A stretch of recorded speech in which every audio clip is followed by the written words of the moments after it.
Bom, boa tarde, pessoal. A aula de hoje é sobre estratégias para projetos, execução e controle de testes, né? Com algumas considerações um pouco mais práticas sobre o processo de teste e como que ele é aplicado nas empresas em geral, tá? Bom, vou falar um pouquinho da estratégia de teste, né? A gente viu um conjunto de técnicas, diferentes tipos de técnicas, né? Técnicas funcionais, estruturais, baseadas em defeitos. E agora vou fazer algumas considerações sobre a estratégia de teste que é composta utilizando, né, essas técnicas e falar um pouquinho como é que o pessoal na prática, né, projeta casos de teste a partir de especificações, né? Vou usar como exemplo para especificações reais, tá? Casos de uso. Poderia ser uma outra formatação, outra forma de especificação, mas vou usar casos de uso como exemplo para a gente sair um pouco daqueles exemplos mais acadêmicos, né? Um triângulo tem 3 lados, né? Agora vamos pegar um caso de uso concreto, né? De um sistema a ser desenvolvido, tá? Como é que a partir dele a gente projeta então os casos de teste, tá? Falar um pouquinho da configuração do ambiente de teste, né? Que também é uma coisa importante. É comum que as empresas tenham um ambiente para teste, né? Ou para homologação, dependendo se é teste de aceitação ou teste de sistemas, né? E que não sofre influência direta de alterações que estão sendo feitas durante o desenvolvimento, né? Tá? E falar um pouco sobre o critério de parada dos testes. Quando é que a gente para os testes, tá? Bom, então sobre a estratégia de teste, né, a gente falou um pouco sobre isso, que teste pode ser baseado na implementação. Né? No caso de teste caixa branca, por exemplo, a gente pensa em testes para testar, por exemplo, cada linha de código, né? Cada ponto de decisão. Né? Isso muitas vezes acaba ficando um pouco caro se você quiser cobrir o seu código inteiro, né? Tá? Todas as decisões, todas as linhas de código, acaba ficando uma coisa cara. Então, a gente normalmente escolhe para teste unitário, para cobrir todas as linhas de código, aqueles módulos mais críticos, que têm a funcionalidade essencial, né? Que implementa as regras de negócio que precisam estar corretas, né? Que tem uma implicação direta sobre os sistemas, caso elas falhem, né? Caso elas não apresentem resultados corretos, não sejam confiáveis, tá? Baseado na especificação, a gente viu também outro caminho, era a partir da especificação do software, né, caixa preta, as técnicas funcionais, a gente tentar cobrir os requisitos, né, se tudo que foi especificado nos requisitos foi implementado devidamente, tá? E como que a gente usa também essa técnica para apoiar o desenvolvimento. Na última aula a gente falou um pouco de teste de integração, né? Que na medida que você vai desenvolvendo, você precisa testar a integração entre as partes, isso parte um pouco do projeto. E tem uma parte que a gente vai falar na próxima aula, que é sobre testes baseados em modelos, né? Em que a gente tenta gerar automaticamente casos de teste a partir de modelos que representam características do sistema, tá? Aqui, quando eu for falar em a descrição da maneira que está nesse slide, parece que o modelo é um modelo de projeto, né? A gente está falando de modelos comportamentais. Vou falar disso mais na próxima aula, tá? Então, são 3 estratégias diferentes, né? E, além disso, se a gente for juntar, né, as decisões que a gente toma para montar nossa estratégia de teste numa empresa, a gente tem que pensar em quando testar, né? Quando é que a gente vai aplicar as atividades de teste, e entre os níveis ou as fases de teste que a gente discutiu, né? Tem teste de unidade, teste de integração, teste de sistema, teste de aceitação. A gente precisa definir quais dessas fases de teste que a gente vai efetivamente ter presentes no nosso projeto. Tá? Além disso, precisa pensar que tipo de teste. A gente vai testar a funcionalidade somente, ou a gente vai testar também características não funcionais, como desempenho, né? Normalmente se faz necessário. Isso depende, de novo, depende dos requisitos não funcionais, né? Especificados lá no início, mas em muitas situações é necessário você não só testar se ele faz corretamente o que deveria fazer, mas se ele faz num tempo de resposta adequado, se o sistema é portável, se ele é capaz de se recuperar de falhas, se ele é seguro, né? Se ele tem alguns aspectos de segurança contemplados em sua construção, tá? Se é fácil de utilizar, entre outros. E quais técnicas de teste que a gente vai aplicar. Então, a gente tem que definir, isso está apresentado aqui num adaptado de uma tese de doutorado recente, né? Mas eu projetei aqui em 3 eixos, em 3 dimensões, a gente tem que pensar quando testar, o que testar, né? Tá? Requisitos funcionais, características, né? Do sistema, e como testar, que são as técnicas que a gente vai utilizar efetivamente, né? Pode ser caixa branca, como falei com vocês, né? Pode ser caixa preta, tá? Deixa eu voltar no meu ponteiro aqui para um apontador. caixa branca, caixa preta ou teste baseado em modelos, que a gente vai discutir na próxima aula, tá? Então, a gente tem que definir tudo isso. E quando a gente for falar de estratégia de teste aqui, uma coisa muito importante é definir a prioridade dos testes, tá? No aspecto funcional, pelo menos. Vou discutir isso um pouco hoje com vocês, como é que a gente define a prioridade. Vou fazer uma pergunta para vocês.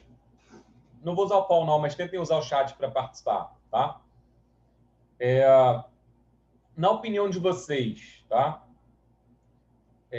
O que deveria ter uma prioridade maior para ser testado num sistema, tá? Uma funcionalidade que é muito usada ou uma funcionalidade que é pouco usada? O que vocês acham? É uma funcionalidade que é muito usada, né? Para teste, será que... Vamos lá, você está com uma equipe de teste, né? Assuma o seguinte, você está na equipe de desenvolvimento, né? Você é a empresa desenvolvedora, né? Você precisa testar algo antes de entregar para o seu usuário. Vai fazer um teste beta, lá de aceitação também, né? Tá? Normalmente você tende a ter algum tipo de... O desenvolvedor faz algum tipo de teste exploratório, né? Depois que ele termina de implementar, ele testa alguma coisinha, né? Antes de passar para a equipe de teste, tá?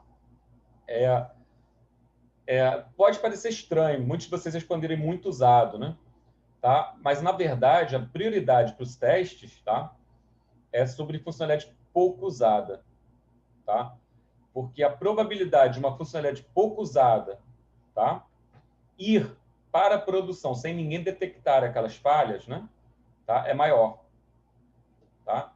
Então, claro que tem que ser uma coisa pouco usada e crítica. Se for uma coisa pouco usada e irrelevante, não, né? Então, você junta as duas dimensões. Você junta criticalidade e frequência de uso.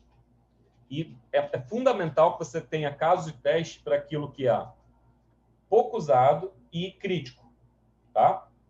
Claro, que for muito usado e crítico, também deveria ter um caso de teste lá, mas é muito mais provável, a primeira coisa que o usuário vai fazer, né?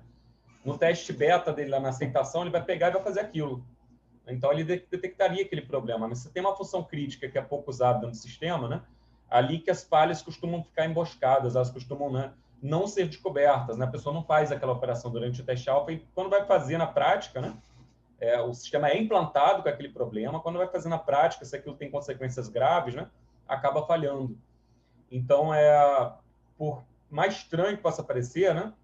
A gente foca em coisas que são pouco usadas e críticas, tá? As críticas, em geral, todas deveriam ser testadas, né? Criticalidade, é claro que é o que determina o principal, né? Tudo que é crítico deveria ser testado. Mas o que é pouco usado, a gente prioriza para os testes, tá? Então, para isso, a gente teria que primeiro entender como que as pessoas usam o sistema. Parece estranho, né? Você priorizar o que é menos usado, né? Tá? Mas, então, você tem que tentar entender o perfil de uso das pessoas, o quanto que as pessoas usam o sistema, que é um perfil operacional, né? Quando estou falando que é um perfil operacional no slide, eu estou dizendo que é o perfil de uso, como que as pessoas usam o sistema, tá? Tentar entender como que os diferentes atores que interagem com o sistema utilizam ele em qual frequência, para você poder determinar um perfil operacional e ver, a partir daí, priorizar os testes, tá? Então, deixa eu só passar aqui. Então, a gente tenta entender, né, os diferentes atores que interagem com o sistema e quanto que eles usam o sistema, tá? E tenta levantar essas duas informações para... Tá ali no título como uma extensão do modelo de caso de uso, né? Normalmente, você pega uma forma de descrever casos de uso, ela não contempla essas duas informações, tá? Mas essas duas informações são fundamentais para apoiar os testes, né? Para você saber se o sistema foi testado adequadamente e se tem a confiabilidade desejada, né? Tá? Você tem que pensar... Na verdade, para você testar a confiabilidade, você deveria simular o perfil de uso. Você deveria simular pessoas interagindo na frequência que elas realmente interagem e seguindo um fluxo de trabalho que elas realmente utilizariam no seu ambiente de trabalho, né? E confiabilidade a gente mede com tempo médio entre falhas. Né? E para a gente pegar tempo médio entre falhas, depende de quanto o sistema está sendo usado, né? Por quem. Então, é um teste um pouco mais elaborado, quando a gente fala em confiabilidade, do que só testar a funcionalidade, tá? Mas para a gente aqui, para a gente poder priorizar pelo menos os testes funcionais, a gente considera a frequência e também criticidade, tá? Então, uma funcionalidade crítica, é claro que é importante ser testada, né? E quando a gente combina as duas coisas, né, a gente deveria priorizar, né, coisas que são críticas, né, e pouco usadas. Vou pegar um exemplo aqui, ao invés de me ater ao slide aqui, tem algumas informações textuais explicando isso, né? Tá? Como é que a gente levanta o perfil de uso? Tá? A gente tenta levantar informalmente, né? Se é muito usado, pouco usado, uso médio, né? É o que a gente consegue fazer. Se a gente conseguir chegar até percentuais, né? Percentual que as pessoas, das vezes que as pessoas clicam nessa funcionalidade comparada a outras, mas isso é mais difícil, se a gente levantar um perfil tão detalhado. Então, a gente pensa, isso aqui é muito usado, esse caso de uso. Cada caso de uso do sistema, ele tem um objetivo claro de uso do sistema, né? Descreve um objetivo claro de uso do sistema, né? Você tem ali uma funcionalidade que está sendo provida para você alcançar algum objetivo seu. São casos de uso, né? Você está utilizando o sistema para algo, tá? E você reflete, você faz isso com muita frequência, né? Com pouca frequência, essa seria a discussão que se faz a mais na levantamento de requisitos para você poder ter informação de insumo para teste, tá? Sobre frequência de uso e sobre criticidade. Criticidade, você faz aquela pergunta, né? Se essa funcionalidade falhar, tá? Qual é o impacto disso? Tá? Isso é criticidade, tá? Então, Bom, pegando aqui um exemplo de um caso de uso, tá? Que é um depósito bancário, tá? Você realizar um depósito numa agência, tá? De um valor. Aqui tem, eu vou ler ele rapidamente, só porque ele vai aparecer no exemplinho daqui a pouco. A gente vai representar graficamente esse caso de uso, ele vai ser o mesmo caso de uso. Então, eu vou ler ele rapidamente, só explicar para vocês, tá? O texto vai ficar aqui disponível no slide, para vocês darem uma olhada depois também. Mas, basicamente, realização de um depósito. Como é que ele acontece? O ator inicia a ação de depositar, tá? Ele está descrito de uma forma bem superficial aqui, então não está naquele caso de uso super detalhado, né? Pronto para uma especificação detalhada para implementação, mas mais para dar uma ideia de interação, tá? Então, quem são os atores? Correntista, gerente, né? Gerente e correntista, na verdade, né? Tá? Tem uma falhazinha que está duplicada aqui, né? Gerente e correntista, tá? Pré-condições, a conta deve estar aberta e ativa para você poder fazer o depósito. Aí, trigger, o que te leva a iniciar esse caso de uso? O ator inicia o depósito numa conta, o sistema solicita conta, destino e valor de depósito, o ator informa o número da conta e valor, o sistema adiciona o valor depositado, atualiza o contador de atividades, quer dizer, diz mais um depósito realizado nessa conta. Isso para sistemas bancários é importante, ele guarda quantos saques você fez, quantos depósitos você fez, quantos tratos você tirou, dependendo, pode até ser tarifado pelo seu pacote de serviço do banco, né? Então, ele guarda todas as suas operações, quantas foram feitas. Verifica se o valor depositado necessita de alguma notificação especial. Tá? E aqui tem as regras de negócio aqui embaixo, que também não estão linkadas direto. A forma de descrição desse caso de uso poderia ser melhorada. Tá? Aquele exercício que a gente fez de inspeção, o caso de uso estava bem detalhado. Tá? Então, aqui tem 3 regras de negócio, a identificação também poderia ser RN, não poderia ser mais claro, mas diz o seguinte aqui: o valor do depósito deve ser maior que 10. Caso o valor do depósito seja maior que 10 mil, você deveria mandar uma notificação por e-mail. Tá? Olha, você recebeu um valor alto, tá? Ambos os campos são obrigatórios, tanto o número da conta quanto o valor do depósito, tá? Exceções, né, que deveriam ser tratadas: número da conta inválida, conta inativa e valor inválido, tá? Que seria menor do que R$10, tá? E frequência e criticidade, a gente não tem a informação, tá? Sobre esse caso de uso. Isso que a gente vai tentar refletir agora um pouco, o qual frequência que isso é feito e quão crítico que isso é. Tá? É realizar um depósito. Então, sobre a frequência, dá para a gente refletir sobre a frequência, precisa primeiro pensar. Tem 2 atores envolvidos, gerente e correntista. Tá? Então, vamos pensar aqui em montar um perfil dos atores. Tá? A gente não precisa fazer isso para cada um, estou só mostrando como é que é o raciocínio. Né? A gente tem que pensar para cada um quanto que usa, tá? E qual é a criticidade. Então, aqui tem o gerente e aqui tem cada um dos casos de uso, olha. Que ele participa, realizar saque, realizar depósito e tal. Com que frequência que um gerente realiza um depósito? Tá? Uma frequência baixa. A pessoa raramente vai no gerente com dinheiro falando, deposita para mim. Tá? Normalmente ele faz isso no caixa. Tá? Ou faz num ATM, num terminal automático. Né? Tá? Nesse modelo aqui ainda está fazendo no caixa. Ele vai lá no caixa e faz o depósito. Tá? Então, o gerente... Tá? Na verdade, está faltando aqui, né? Tem um erro no caso de uso, porque, olha, o caixa realiza depósito, né? Tá? Então, aqui no slide anterior deveria ser o caixa, gerente e correntista. Tá? Ou gerente e caixa, se o correntista não faz direto. Bom, mas enquanto o gerente faz pouco depósito, né, as pessoas procuram pouco fazer depósito, ele faz muito ajuste na conta. Trocar o pacote, fazer algum ajuste, alguma liberação, ampliar algum limite. Tá? Isso o gerente faz com bastante frequência, porque o pessoal procura ele para isso. Né? Tá? Agora, realizar depósito ele faz pouco. Por outro lado, o caixa faz muito. Se alguém faz muito, a frequência de uso é muito. É alta. Tá?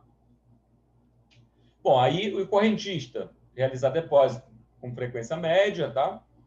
Realizar saque faz toda hora, né? O correntista vai lá, pô, vou ali tomar um sorvete, vou sacar R$20, tá? Então ele faz com frequência alta, né? Tá? Verificar o saldo ele faz com frequência alta também. Então a gente olha para as funcionalidades depois disso, depois que a gente traçou o perfil de cada um, a gente olha para as funcionalidades e monta uma tabelinha dessa aqui, com frequência e criticidade, tá? E aí é que entra a informação que pode ser surpreendente para alguns. No realizar depósito, tinha frequência aqui média, tá? Criticidade alta. O realizar saque, frequência alta, criticidade alta. E a prioridade para os testes do depósito era maior do que do saque. Tá? De novo, por que isso acontecia? Tá? Porque o realizar depósito é menos usado na prática. Então, mas ele tem que funcionar tanto quanto o saque. No saque, a pessoa, quando fizer o teste beta, ela fizer a aceitação, o próprio desenvolvedor, quando ele, implementei, vou tentar fazer um saque aqui. Talvez ele esqueça da função de depósito, que é menos comum, né? Aí ele vai esquece de testar isso, então a equipe de teste deveria cobrir isso, né? Tá? A sua parte de teste de sistemas, né, deveria cobrir. Então, tudo que é crítico, né, que tem criticidade alta, deveria ser testado, né? Tem prioridade para teste pelo menos média aqui, né? Tá? Mas o que é menos usado ganha uma prioridade um pouco mais alta. É isso que acontece, essa forma de combinação. Não uma regrinha exata, né? Mas é uma maneira de a gente refletir sobre a prioridade para os testes. Tá? Então, se eu tiver algo que é criticidade alta, frequência de uso pouco, baixa, prioridade é mais alta para os testes. Tá? Então, ok, entenderam isso? Por que faz sentido para vocês? Essa mudança. Eu sei que normalmente pensar o que é muito usado é o que tem que testar. Claro que tem que estar funcionando, que é muito usado, né? Tá? Senão vai ter muita gente reclamando também, né? Mas o que é pouco usado, se for crítico, espalhar, né, vai ter uma consequência maior. É mais provável de ninguém ter testado isso de não estar funcionando. Tá? Ok. Bom, então é isso, tá? E agora, o que eu queria ainda enfatizar nessa aula, né, antes de falar do critério de parada, né, é que a gente precisa projetar testes, né, a partir de, né, se pegar uma documentação, uma especificação, pensar em testes a partir de especificação, caso de uso, por exemplo, a gente precisa projetar testes a partir de um documento mais próximo de um documento real, né, um caso de uso. Né? Na prova de vocês já coloquei um documento parecido com um caso real, né? Tá? Que era um formulário de um cadastro de um funcionário, né, num RP. Né? Normalmente, no caso de uso, a gente tem essas informações, né, ator, pré-condições, sequência de ações, o fluxo principal, né? Pós-condições, fluxos alternativos, regras de negócio, exceções, né, um conjunto de informações aqui. Tá? A gente complementa isso com criticidade e frequência de uso, como eu falei com vocês, né? Tá? E a partir desse conjunto de informações, a gente deveria tentar projetar casos de teste. Tá? Aí eu montei um passo a passo aqui para vocês, com um conjunto de passos, para a gente poder, a partir de um caso de uso, projetar casos de teste. Tá? Então, a primeira coisa que a gente faz, a gente identifica no caso de uso, né? Lê o caso de uso, identifica os itens de menu, né, onde que a pessoa clica, os campos, né, principalmente os campos, tá, que vão ser preenchidos pelas pessoas. Tá? Preenche essas opções, essas informações, depois aciona essa opção, aí você tem uma interação com o sistema. Né? Você vai ter que pensar, identificar esses campos e a dependência entre eles. Tá? Isso é uma informação que, na prova, eu dei para vocês pronta, né? Tá? Então, pessoal, aqui, esse detalhe do passo 2, eu dei para vocês já de graça na prova. Né? Eu falei, olha, analise os campos tais, né? Monte um gráfico causa e efeito, analise os campos, e aí juntei campos que tinham uma dependência entre eles, né? Tá? Note que eu juntei campos que tinham, por exemplo, ali a naturalidade, né? Aí tinha brasileiro e estrangeiro, aí tinha CPF ou passaporte, eram campos que tinham uma relação entre si. Se a naturalidade fosse brasileiro, ia ter que preencher o CPF, se fosse estrangeiro, ia ter que preencher o passaporte, né? E por aí vai. Então, essa dependência dos elementos, a gente tem que fazer esse exercício por si só, né? Na verdade, quando você está num projeto real, né? Pegando uma especificação, você tem que ver se um campo tem dependência com o outro, né? Tá? E montar esses grupos independentes, que você pode pensar neles de forma separada, né? E depois fazer a combinação desses casos de teste, como a gente fez lá no entender da prova, né? Tá? Então, pessoal, a gente identifica os campos e vê quais dependem de quais. Tá? No caso do realizar depósito, né, que eu vou usar como exemplo aqui, a gente tem dois campos. O valor, né, e a conta destino. Certo? Então, esses dois campos eles são independentes. O valor você preenche de uma forma e você pode botar a conta que você quiser depois. Né? Tá? Não tem uma relação do tipo, se a conta for essa, o valor tem que ser alto. Se a conta for aquela, o valor tem que ser menor do que 1.000. Não tem isso. Né? Não tem uma dependência entre eles. Tá? Quando você tem muitas dependências entre os campos, é que você tende a optar, para técnica funcional, pelo menos, por um grafo causa e efeito. Né? Porque eles permitem representar graficamente aquelas dependências. Tá? Então, aqui a gente tem a conta destino, valor de depósito, né, que aparecem, né, e não tem uma dependência entre si. Tá? Então, a gente pode montar os casos de teste para cada elemento ou conjunto de elementos independentes. Então, assim como lá eu separei para vocês alguns grupos de campos para projetar os casos de teste, aqui a gente tem dois campos. Um campo é o número da conta, outro valor do depósito. Tá? E aí, se a gente for montar, a gente vai escolher uma técnica.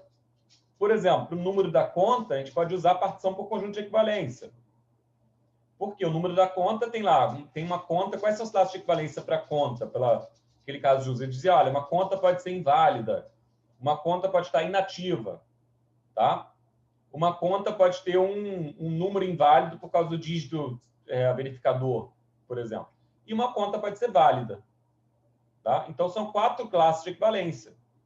Eu tenho uma conta inválida, porque a conta realmente esse número não existe, tá? Essa conta é inválida, esse número de conta, tá? Porque ele dizia, por que eu estou colocando isso aqui? Porque ele dizia, no caso de uso, que tinha conta inválida, senão não ia inventar, não. Tá? Ele dizia que tinha conta inválida, tá? Outra situação inválida, a conta em branco. Na conta em branco também era uma conta inválida, tá? Porque ele dizia que o campo era de preenchimento obrigatório. Né? Então, tem as classes de equivalência em branco, inválido, inativa e válida. 4 casos de teste, 1, 2, 3, 4. Por partição por conjunto de equivalência, eu boto uma conta para cada tipo, que eu identifiquei, né? Tá? No meu conjunto de testes. Então, os testes para conta, eu teria 4 casos de teste, como, por exemplo, esse. Eu tenho uma inválida aqui, uma inválida que está em branco, tá? Porque também dizia que era preenchimento obrigatório, uma válida e uma inativa. Uma para cada classe de equivalência. O valor do depósito, o que eu tinha de regras lá? Ele dizia que era obrigatório preencher, então a gente já criou aí uma inválida, que é deixar em branco. Né? E dizia que o valor do depósito tem que ser entre 10 e 10 mil. Né? Na verdade, acima de 10 mil manda uma notificação, né? Não é que seja inválido. Tem que ser pelo menos 10. O valor, então, tem um inválido aqui, aplicando a análise do valor limite, a gente colocou um inválido aqui, que era 9,99. Né? Esse era inválido. Tá? E de 10 a 10 mil é válido normal, e acima de 10 mil mandava uma notificação. Então, eu tenho aqui também 1, 2, 3, 4, 5. Também 5 casos de teste para o depósito. E aí, reforçando de novo, né? Quando a gente for combinar isso, não vai multiplicar todos por todos. Porque senão a gente pegaria aqui 4 e aqui mais 5, 4 vezes 5 daria 20 casos de teste. Só para esses dois campos é um exagero. A gente não precisa vou deixar os dois em branco, agora vou deixar... Não precisa, tá? Botar tudo inválido. Né? As combinações inválido com inválido. Então, a gente faz a combinação do jeito que a gente aprendeu, tá? É isso aqui. Na verdade, está um pouquinho diferente do que a gente aprendeu, que foi um pouco simplificado, tá? O ideal seria ter 8 casos de teste. Eu só nunca alterei porque a sequência desse exercício é toda encadeada. Então, se eu mudar aqui alguma referência, vai ter impacto nos passos seguintes. Mas o ideal desse exemplo seria a gente destrinchar aqui essa primeira condição em duas, né? Para não combinar inválidos, né? Deixar em branco a primeira conta, depois deixar em branco o valor. Tá? Então, teria dois casos de teste. Um que deixa a conta em branco, outro que deixa o valor em branco. Aí, combinou os dois, não é o ideal. Tá? Tentou economizar um caso de teste aqui dos dois em branco. Não é o ideal. Tá? Mas os outros está certinho. Então, o que eu tenho que fazer? Eu boto aqui válido com inválido. Né? Então, quando eu coloco uma conta inválida, que é essa aqui, 1, 2, 3, 4, 5, 6, eu boto um valor válido. Tá? Quando eu boto uma conta aqui, a conta inativa, que foi essa 36, né? Vou lembrar aqui, olha, peguei uma conta inativa, né? Vou ter que selecionar um banco de dados, uma conta inativa, foi essa daqui, tá? Então, tem conta inativa, bota um valor válido também. E não pode aceitar porque a conta está inativa. Depois, quando eu botar o valor inválido, eu tenho que botar a conta válida. Olha, note o seguinte, aqui eu estou brincando com valor, né? Tá? Aqui a conta está válida o tempo todo. Eu já testei a conta em branco, conta inválida, conta inativa. Depois que eu testei os inválidos dela, toco válido na conta toda e brinco do outro lado no valor. Aí, valor aqui 9,99, inválido por causa do valor. De 10 até 10 mil, aceita. Né? Válido, válido. Se eu botar um valor acima de 10 mil, válido, gera notificação, 10 mil, 1 centavo. Tá? Está indo um pouquinho além do que vocês estão combinando agora, né? Tá? Eu trouxe para cá, para deixar separado lá da parte técnica funcional, porque senão a gente ia ficar muito tempo também discutindo, embora o exemplo seja fortemente baseado em técnica funcional, né? Senão a gente ia ficar muito tempo discutindo técnica funcional antes de entrar no estrutural, tá? E nas baseadas em defeitos. Então, eu queria dar essa visão geral de técnicas para depois retomar isso aqui. Agora a gente já sabe quais são as técnicas que existem, né? Já fechou uma visão geral das técnicas, né? Eu estou retomando esse assunto agora. Então, aqui a combinação válido com inválido, né? Tá? Gerou esses 7 casos de teste aqui, ok? Deveriam ser 8, como falei com vocês. Deveriam ser 8, mas são 7. Acabei não alterando isso, porque vai ter uma aplicação em todo o restante do exemplo. Então passo a passo. Acho que eu estou dando um passo a passo com 1, 2, 3, 4, né? Tá? Para gerar casos de teste a partir de casos de uso. Para vocês, esses passos vão ficar depois na cabeça. Olha, identifica os campos, vê quais dependem de quais, projeta os casos de teste para aqueles conjuntos de campos dependentes, né? Depois combina os casos de teste, né? Deu esses 7 aí. E depois, represente as sequências de ações. Também é meio opcional, mas eu recomendo, se você tiver que montar um procedimento de teste, represente a sequência de ações do seu caso de uso num diagrama de atividades, tá? Que vai te mostrar graficamente o fluxo principal, os fluxos alternativos, para você poder até avaliar se seus casos de teste deveriam cobrir todos os caminhos, tá? Desses funcionais, né? desse seu gráfico, desse seu diagrama de atividades, né? Que não deixa de ser um gráfico no fundo, né? Tá? Direcionado, que apresenta o teu caso de uso e os fluxos alternativos, tá? Então, a maneira de você representar o seu caso de uso e ver se cobriu tudo é uma boa maneira de você, né, rever os seus conjuntos de casos de teste.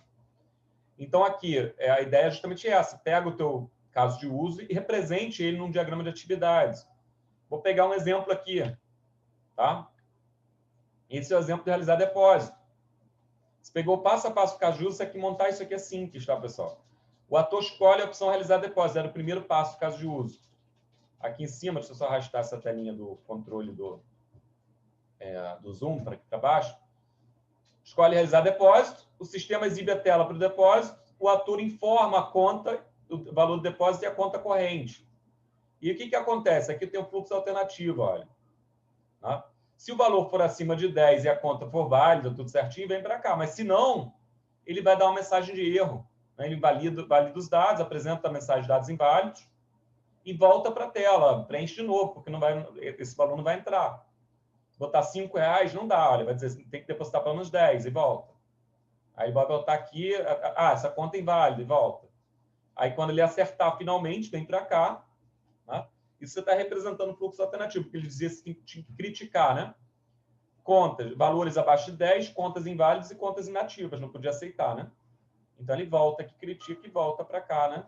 E fica fazendo isso até que você forneça um valor válido, uma conta válida, né? E aí, nesse momento, ele vem para cá, adiciona o valor depositado, incrementa os contadores de atividade, tá? Verifica se o valor depositado necessita notificação, se for acima de 10 mil. Se for, ele envia a notificação por e-mail, senão ele pula essa etapa e finaliza o processo. Então, eu teria que ter caso de teste aqui cobrindo essa volta em que ele fornece valores inválidos e vem para cá, né? Vai ter vários para isso, tá? Vários casos de teste. Por exemplo, o que tem um valor menor que 10 vem para cá, né? Percorre esse pedaço. O que tem uma conta inválida também percorre esse pedaço. Tá? Até que eu coloque um caso de teste, os dados que vão estar válidos. Ele vem para cá e tem que ter um caso de teste que não dê a notificação, pula isso aqui, e um que dê a notificação, entra aqui. Tá? Então, quando você representa o seu caso de uso como um diagrama de atividade, você consegue visualmente ver, cobrir tudo. Parece estar cobrindo, né? Você reflete um pouco mais sobre os seus casos de teste que você projetou usando aquelas técnicas funcionais que a gente viu lá. Né? Partição por equivalência, análise valor limite. Um aqui usado do número da conta, outro para o valor do depósito. Tá? Então, você pode representar... Isso aqui é um diagrama de atividade, você deve ter visto, talvez em modelagem de software, né? Que você aprende em UML. É um dos diagramas de UML, assim como vocês viram lá, diagrama de casos de uso, diagrama de classes, de sequência, né? De estados, tá? Talvez vocês tenham chegado a falar também de diagrama de atividades, é para representar uma sequência de atividades, pode ser usado para representar graficamente a sequência de passos de um caso de uso, tá? Ou algum processamento, né, que o sistema realiza passo a passo, né, tá? Vocês devem ter visto lá as aplicações em modelagem de software, tá? Bom, e aí, próximo passo. A partir do diagrama, a gente começa a pensar, né, a definir os procedimentos para avaliar os cenários de uso, né, o procedimento passo a passo para poder executar aqueles casos de teste. De novo, muitas empresas, na prática, não vão fazer esses últimos passos, tá? Muitas empresas vão ficar com os casos de teste, vão passar os casos de teste para um testador e falar, executei esses casos de teste. Pega a especificação e se vira, tá? Para fazer isso, tá? Isso até é razoável, tá? Eu vou evitar de citar nomes de empresa, até porque a gente está gravando isso, estou botando isso disponível para vocês lá, mas já aconteceu, por exemplo, a gente dar treinamento na área de teste para a empresa, né? De grande porte, tá? E durante o treinamento, o pessoal, olha, essa parte de procedimentos aí não nos interessa muito, porque a gente não vai usar, entendeu? Muita documentação, tal. E a gente enfatizar, vamos enfatizar então as técnicas de teste, tal, e esse feedback vai estar super bem-vindo, porque você documentar procedimentos de teste, pessoal, são os caminhos dentro do caso de uso. São vários caminhos possíveis, são cenários de uso de um caso de uso, tá? Você documentar isso significa que se o caso de uso mudar, você tem que mudar todos os cenários de uso. Então, é uma documentação pesada. Tá? E eu concordo, né? Inclusive, uma consultoria que a gente deu...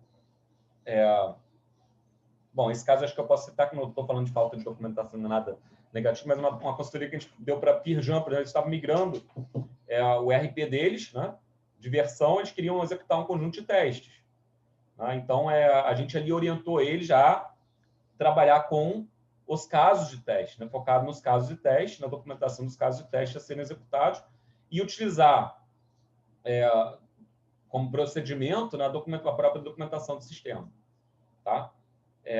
Isso, gerar os procedimentos, né? Ali naquele contexto de migração ia ser algo que ia empreender um esforço grande, tá? E acabar não agregando muito valor para aquele momento da gente. Né? Mas ter a documentação de casos de teste era fundamental. Até para as próximas migrações, agora já tem uma documentação aí que pode ser utilizada para esse fim. Né? Tá? Então, o procedimento muitas vezes não é documentado. Mas vamos lá.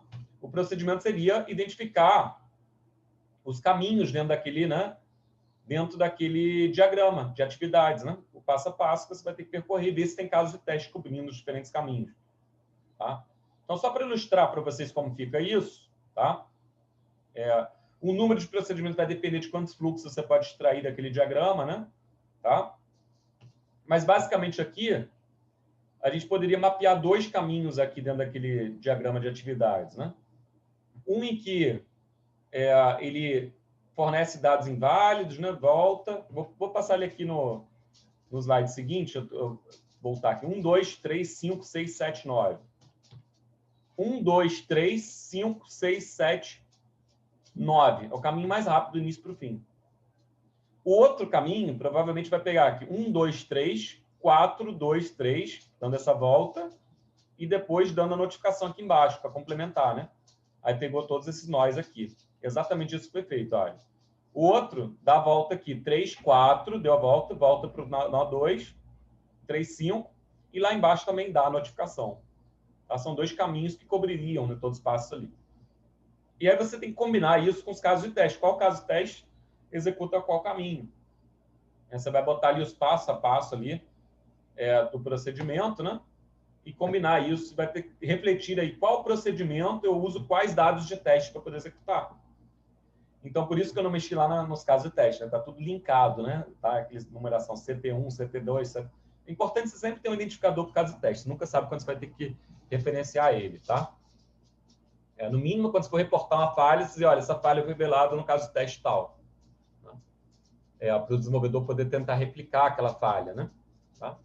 Então, aqui, por exemplo, valores inválidos, caso teste 2, 3, 4 e 4, todos eles tratam, né, de um teste inválido. Tá? Mais o teste com valor 10, que vai ser o que vai ser aceito, né? É o caminho 1. Tá? Depois, teste sem notificação, tá? Também, por exemplo, caminho 1, e teste dando notificação seria caminho 2 naquele procedimento. Tá?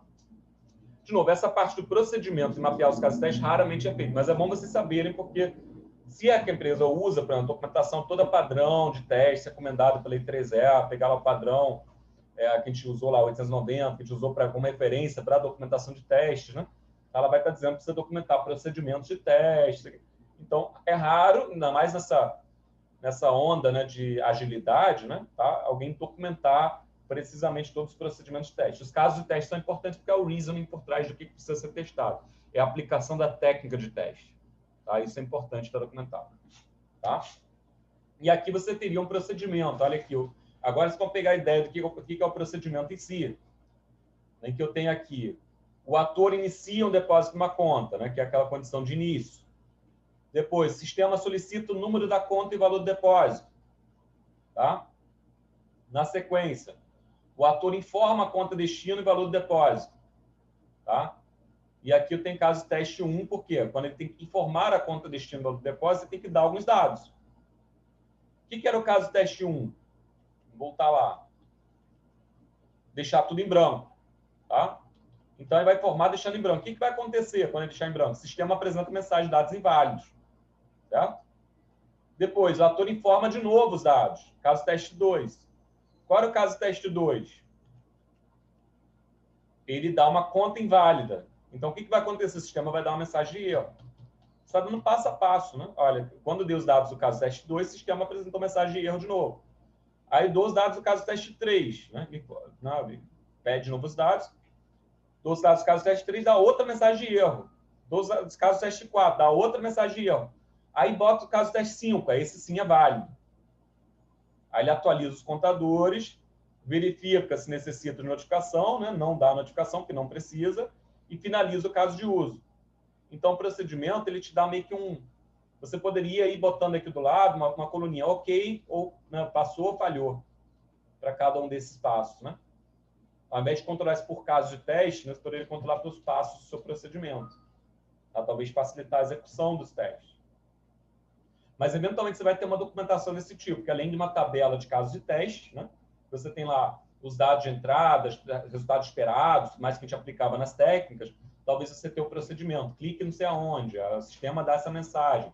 No procedimento, você pode botar qualquer passo em que a pessoa faz qualquer coisa. Clique no item de menu tal. O sistema informa tal coisa. O sistema faz... Você olha e valida se isso está certinho, né? O sistema realmente está apresentando aquilo que você esperava ou não, ao invés de validar só o resultado final esperado. Tá? É isso, pessoal. Então, basicamente, isso é um procedimento de teste. Tá? E a priorização dos procedimentos, de novo, a gente tem que primeiro pensar no que é crítico e pouco usado. Tá? Agora, aspectos práticos. Imagina que você tenha todos os casos de teste projetados, eventualmente procedimentos de teste para esse negócio todo. Tá? É você agora priorizar. Que eu vou ter que executar, não sei se vai dar tempo de executar tudo, né, de corrigir tudo. Tem que priorizar, então. A priorização você vai pelo que é crítico e pouco usado, depois vai pelo que é crítico e mais ou menos usado, depois crítico e muito usado. Tá? Depois vai descendo a criticalidade. Né? Tá? E o ideal é você tentar... Tá? Existem dependências, tá? Naturais, do fluxo de trabalho natural das pessoas. Então, você tenta executar os procedimentos numa ordem que também faça algum sentido natural. é comum, nesse estágio de testes, o gerente de testes ou o projetista de testes refletir sobre como é a rotina de trabalho das pessoas que vão usar o sistema e tentar priorizar e botar uma sequência de execução dos testes parecida com a sequência natural de trabalho da pessoa.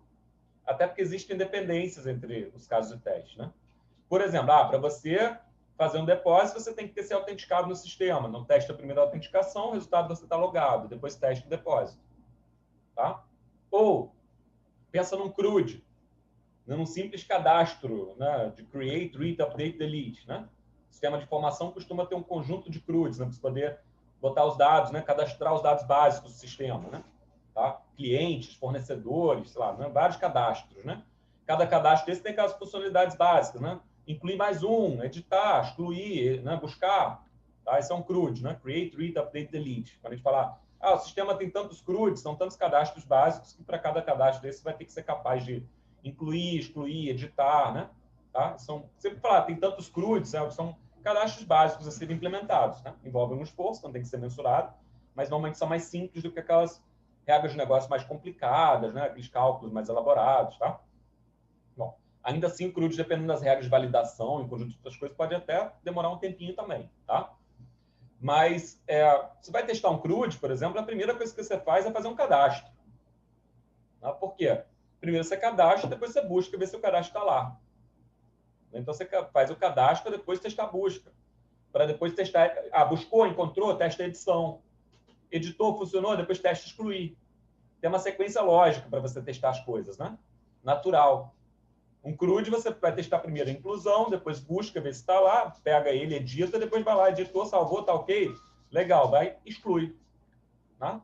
Você sai com um banco de dados limpinho, né? E fez as coisas numa sequência lógica para testar. Tá? Então, tem uma sequência. Às vezes você, por exemplo, eu quero fazer um depósito para uma conta, cadastra primeiro a conta destino, né? Depois você faz a transferência para ela. Então, testa, de repente, o cadastro da conta, depois você vai lá, testa a transferência. Você pensa numa sequência em que as coisas se encadeiem, né? Logicamente.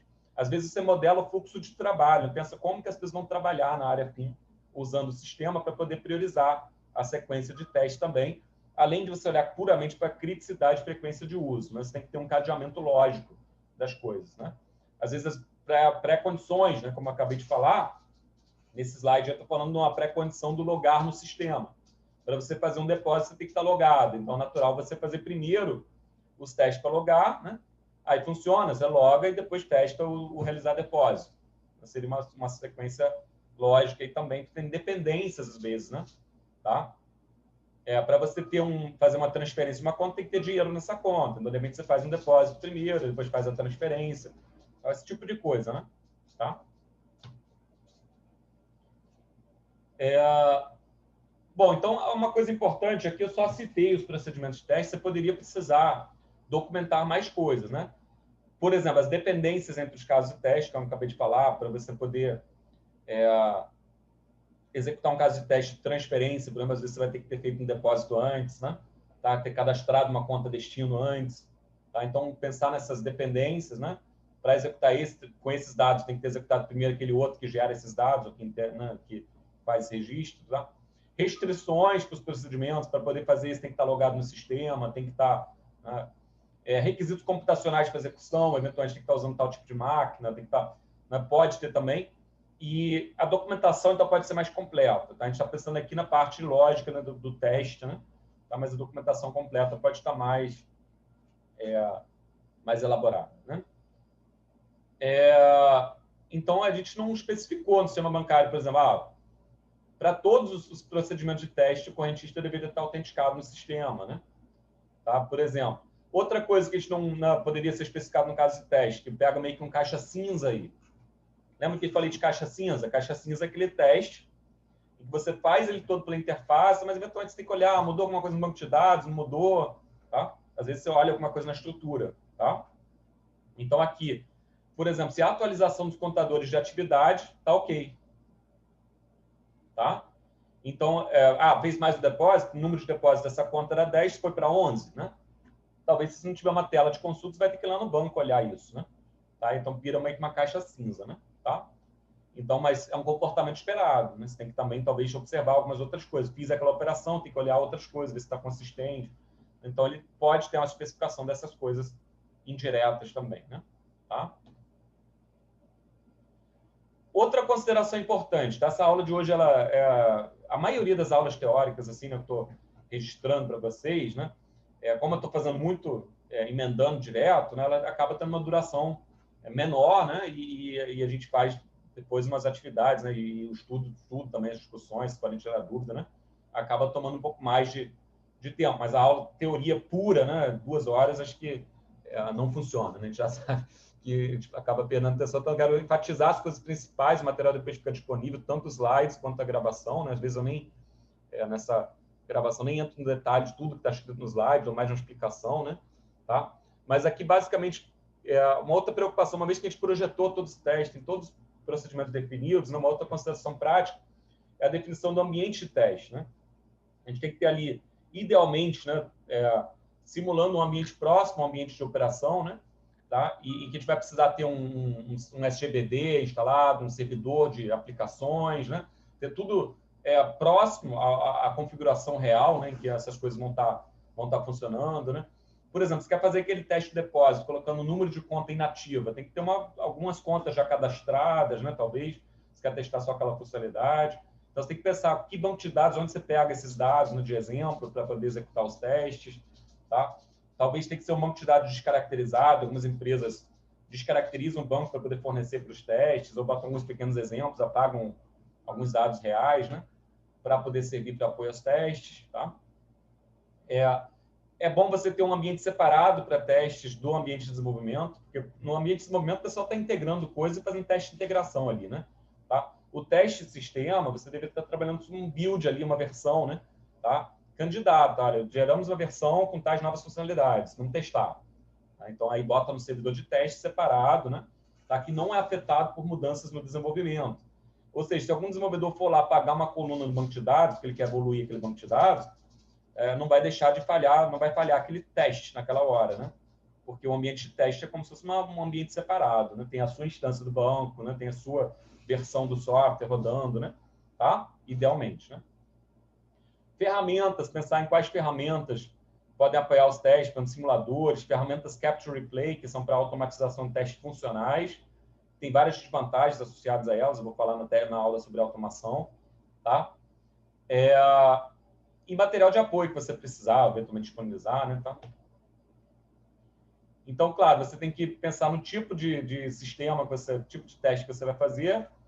Tá? Por exemplo, um ambiente de teste de estresse, você vai precisar de automação, simular usuários. Teste de estresse é aquele teste, não sei se vocês lembram, mas é aquele teste que você submete o sistema a situações atípicas de uso, né? Uso além do normal, certo? Então, no ambiente no teste de estresse vai precisar de algum tipo de automação. Você não vai botar, vamos testar 300 pessoas um do lado do outro, simular aqui 300 pessoas usando simultaneamente o sistema, né? Tá? Você vai precisar de algum tipo de automação para teste de estresse. Teste de segurança, você vai precisar testar vulnerabilidades na infraestrutura onde o sistema vai ficar disponível, então você tem que simular a mesma infraestrutura para tentar invadir, tentar fazer teste, a gente chama de teste de penetração, né? De tentar invadir o sistema, né? Tá? Teste alfa, você tem que ter a infraestrutura bem igual, porque teste alfa, depois que você fez o teste alfa, você vai pegar aquilo e implantar no ambiente final do cliente, né? Quando é beta, essa preocupação reduz um pouco, porque você já está testando no ambiente final. Né? Se é um software embarcado, por exemplo, um software que fica implantado a gente tem sempre aquela representação. Sistema software mais hardware. Né? Você está fazendo software que é um pedacinho da solução, que tem lá um braço mecânico, outros equipamentos de hardware quaisquer. Né? E aí você tem que, eventualmente, embutir o teu software naquele hardware, né? Tá? Para poder testar. Então, software embarcado, você vai precisar embutir o teu software, né? Tá? Alguns tipos de software requerem habilidade para execução dos testes, né? Tá? Por exemplo, você vai testar um simulador de voo, você vai ter que dar algum treinamento adicional, né? Tá? Então, tem essas questões. Aí, um último questionamento para essa aula de hoje, né? Quando que a gente para a execução dos testes, né? Então, a gente deveria acompanhar a execução dos testes como gerente agora, né? A gente deveria acompanhar a execução dos testes, né? tá? E avaliar se qual percentual dos testes foi executado, né? Qual percentual desses testes passou, nesse caso o teste passou, quantos falharam, né? Desses que falharam, quantos, né, tem incidentes críticos, né? Idealmente, para acompanhar essas coisas, a gente usa alguma ferramenta, né, em que o pessoal registra os problemas encontrados durante os testes, né? Como, por exemplo, Bugzilla, Gira, Mantis, né? Alguma ferramenta que você possa estar, Redmine, DevOps, né? Da Microsoft Azure DevOps, né? Você poder cadastrar, né, as falhas para que alguém possa corrigir, né? E você saber quantos incidentes teve, né? Tá? Quantas coisas já foram executadas, quantas não, né? Quantos testes falta executar? Então, você tem uma ideia do progresso e como é que está. Executei 50% dos testes, mas metade falhou, né? Eu sei que o andamento está meio mal, né? Eu vou ter que gerar nova versão, corrigir para poder retestar, né? Então, você ter uma ideia desse andamento é fundamental. E aí sempre vem a questão, né? Em algum momento o cronograma do projeto aperta, né? E você vai ter que testar, vai ter que interromper os testes para poder fazer a entrega, né? E aí fica aquela questão, quando é que eu me sinto seguro para fazer isso, né? Às vezes é impraticável você esperar chegar a 0 defeitos, tá? Você vai pegar aquela bateria de teste ou rodada de teste, né? Lembra que a gente definiu no nome? Bateria ou rodada de teste é quando você aplica todos os seus testes uma vez numa versão do produto, tá? Então, você tem uma nova versão candidata, aplicou a bateria, encontrou ali que você teve 2 falhas, mas nenhuma delas é muito grave. Aí você, eventualmente, nesse ponto, você vai dizer, olha, eu vou confiar, então, que agora no suporte a teste, os desenvolvedores vão pegar para corrigir essas 2 falhas não tão graves, que vai corrigir e vai dar tudo certo. Eu não vou ter tempo para rodar mais uma bateria de teste inteira, tá? Então, você vai ter um limite de quantas baterias você vai poder executar. Claro que se tiver incidentes graves, tá? Se tiver tempo sobrando, né? Você pode ainda tentar remover essas falhas mais leves, né? Tá? E se não estiver pagando as horas das pessoas, ou tiver outras restrições de custo tranquilas, né? Tá? Não tiver uma fábrica de testes pagando as pessoas para testar, por exemplo, tá? Aí você olha, tem tempo sobrando, né? Tem umas falhas aqui não tão graves, mas eu gostaria de corrigir. Legal, corrige, gera uma versão, roda outra bateria de teste até você tentar chegar a 0 falhas, tá? Mas se não der, você tem que atentar para as falhas críticas, né? Não pode ter falha crítica, você não pode entregar um software que vai fazer uma empresa perder dinheiro, vai fazer uma empresa, né, ameaçar a segurança, né, dos seus funcionários. Tá? Então, se a falha é crítica, você vai ter que segurar a entrega, vai ter que pagar a multa pelo atraso, né, tá? É a vida, tá? Mas eventualmente você vai ter que atrasar a entrega, você não pode entregar ele com uma falha crítica. Então, você vai ter que, pelo menos, retestar para ver se aquela falha foi corrigida, né? Idealmente fazendo a regressão completa, né? Executando todos os testes de novo. Então, tem aqui 2 cenários, né? Refletindo isso que eu acabei de falar com vocês, né? Tá? O primeiro cenário aqui é um cenário em que você tem falhas confirmadas, incidentes e falhas confirmadas. Você teve a primeira rodada de teste, tem um conjunto de falhas, tá? Algumas confirmadas, melhora, né? Trata algumas. Por que a gente tem que monitorar isso? Porque quando você corrige algumas falhas, né? Tem umas métricas dessas aí, pessoal de manutenção de software, pesquisa manutenção de software, acredita nesses números, né? Claro, variam de empresa para empresa, mas é algo em torno de a cada 4 falhas que você corrige, você insere um defeito novo, tá? Em torno disso. Você mexe em 4 vezes no seu sistema, você inseriu algum outro probleminha, tá? Talvez não seja 4, seja 5 ou 6 na sua empresa, talvez seja 2, dependendo da qualidade ou falta de qualidade do trabalho que é praticado na empresa. Mas é normal você mexer em alguns pontos, você inserir outros tipos de problemas, né? Então, por isso você faz uma nova bateria, tá? E provavelmente essas falhas que foram encontradas aqui não são as remanescentes, exatamente as remanescentes aqui. Provavelmente apareceram algumas outras, tá? Porque mexeu em alguns pontos, apareceram algumas outras falhas. Aí, na 4ª rodada, zerou as falhas confirmadas. Aí não tem o que discutir, né? Zerou essa versão aí, olha, empacota, faz o build, né? E vamos fazer deploy lá no ambiente do cliente, né? Para homologação, não tem mais nenhuma falha crítica, né? Registrada. Tá? Isso aí não tem que pensar.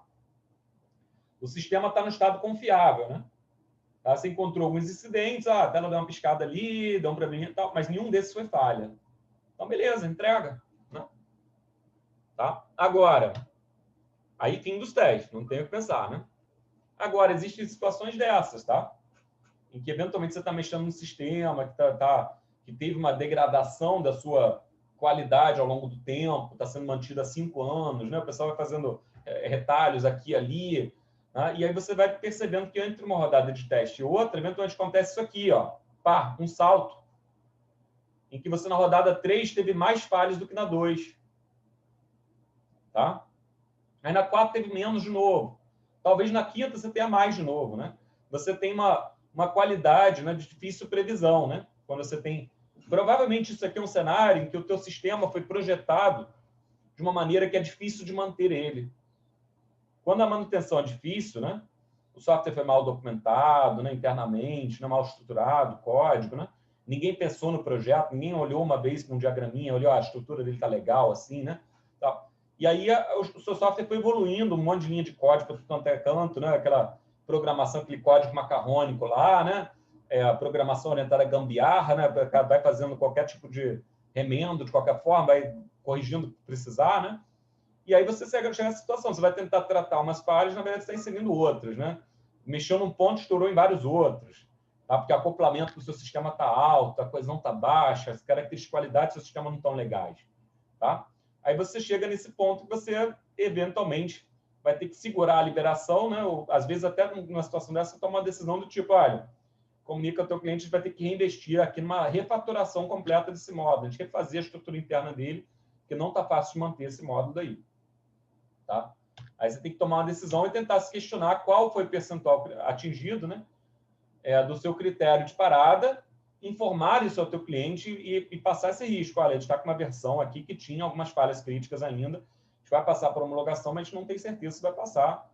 Tá? E o ideal seria tentar a gente reestruturar um pouco isso e testar para aumentar a confiança, né, nesse modo, antes de entregar.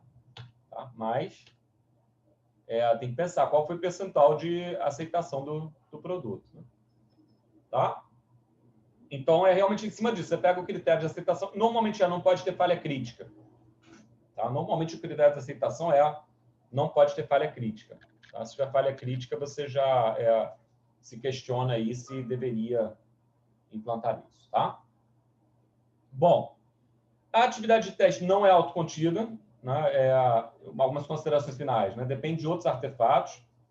Né? Lá, desde os requisitos serem bons, né? Tudo isso ajuda. Tá? Como falei, nos casos de uso que a gente entendia, né? Botava criticidade e frequência de uso para poder complementar. Né? Tá?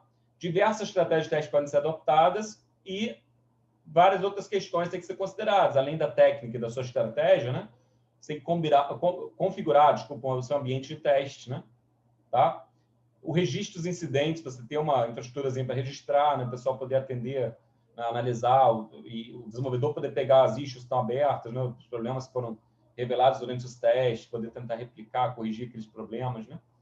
Tá?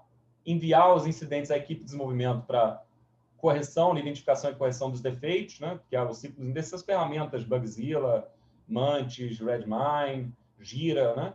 Em que você registra lá, olha, tem uma falha aqui, caso o teste tal falhou, na planilhinha lá que escreve o caso do teste, a pessoa pode tentar replicar e tentar entender o que aconteceu, corrigir o problema. Né? E a automação de diferentes atividades também é uma coisa importante aí. Né? Algumas leituras sugeridas aqui, tá? Tem alguns relatos de experiência aqui que podem ser úteis sobre estratégia de testes. Tá? Isso aqui foi um trabalho, parte do trabalho da dissertação de mestrado da Isla, que orientei no mestrado, em que ela relacionou métodos de verificação e validação com características de qualidade, né? Você tem que pensar no aspecto funcional, mas também aspectos não funcionais. Né? Tá? Esse foi um outro resultado dela aqui também. Os livros básicos sobre teste de software, em geral, a gente está falando de estratégia de teste, então isso tudo é contemplado também na literatura básica aí que a gente adotou. Né? Tá? Bom, é isso. Então, com isso, eu fecho essa aula aí sobre estratégia de teste com base em documentação, né? Discutiu também com base em outros artefatos, né? Essas variações da estratégia para complementar a nossa compreensão da área um pouquinho, né? Esse exercício de fixação que tem aqui, na verdade, são 2 casos de uso. Um deles é o realizar saque, tá? e o outro é cadastrar funcionário que é quase igual, tá, ao da prova de vocês. É um pouquinho mais simples, né? Eu dei uma mexida nisso aqui e botei na prova de vocês algo bem parecido, tá? Mas aqui tem um caso de uso em que você teria que identificar quais são os campos dependentes, né? Tentar aplicar para poder identificar os casos de teste, né? Lá eu dei mastigado para vocês, né? Aqui só tem as regras de negócio, você tem que pensar quais são os campos que dependem de quais, separar, aqui eu vou montar um gráfico, aqui eu vou fazer aquilo, né? Tá? Se refletir um pouco se vocês estariam agora, né, aptos a fazer o completo, né? Tá? Aqui é um pouquinho diferente, que eu estou usando aqui um motorista, analista de sistemas, engenheiro, tá bem parecido, né? Tá bem parecido com um de vocês, tá? E aí, a próxima aula a gente vai falar um pouquinho de aspectos formais de apoio a teste ou teste baseado em modelo, de acordo com a sequência definida no nosso cronograma, tá, pessoal? Então, vou interromper aqui a gravação